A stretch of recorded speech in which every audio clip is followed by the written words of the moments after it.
everyone, it's Eric. I know we said we weren't going to be covering AGT this year on Reality Hour, and in a way we're not, because it's just going to be me talking about it this year. We're giving Adam and Grace the summer off because they don't want us to approve the show anymore. And so I figured that I could bring you all a few minutes a week with my thoughts on each episode of the show.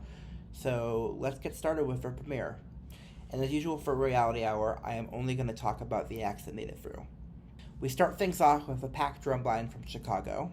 They remind me a lot of Malik Dope Drummer from 2 years ago, except rather than one person, it's a large group of drummers. There is a lot of dancing incorporated with the drumming, and I found it very entertaining. I'm excited to see what they'll do next with the production on the live shows. Xomg Pop is JoJo Siwa's girl group, and I feel the same way about them that I do about JoJo, which is to say, I don't understand why they're singing. The dancing was fine, the singing was mediocre at best.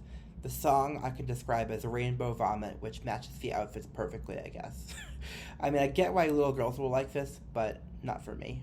Marvin Vera is a rapping magician, which by itself is a super clever act. Granted, I've seen this type of tricks before where you make cards appear in the order that you expect them to, so I'm less impressed by the actual magic. But the presentation was totally unique, and I loved it. Lee Collinson was a singer from England, and he's good. Not truly special. That's all I have to say about this one. Ben Lapidus? Sorry, I just don't get it. That's it. Celia Munoz is a ventriloquist who won Spain's Got Talent last year, and normally, having someone who's such a plant would turn me against them. But I don't care at this point. She's the best act I've seen on this show in years. Maybe ever on AG. Maybe ever. I mean, I could talk about her for hours, but all I'll say is that you need to watch this act. She's unbelievable. Veronica and her incredible friends were up next. It's a cute dog act. I mean, and it's nothing special until the dogs do quick change at the end. And that part really impressed me. Mike E Winfield is a comedian, and he made me smile, but I did not laugh out loud at any of his jokes. I liked him more than Preacher, I guess, so that's something. Not amazing, though. Shu Takata is from Japan and performs with yo-yos, which sounds very boring, but it's not. He is much more of a dancer than a yo-yo performer, in my opinion. And while I personally couldn't watch it for more than 10 minutes, I thought it was a strong audition.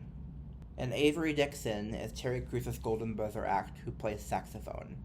He is undeniably talented, don't get me wrong, but I couldn't watch this act for more than 10 minutes. And I think he was far from the best of the night, but he had a story, and so he got the Golden Buzzer. Some things never change. Overall, I thought this was the best America's Got Talent premiere I've seen in years. I can only debate whether 3 of the acts that I talked about should have actually made it through. The rest of them all deserve to advance, and Celia in particular is mind-blowingly good.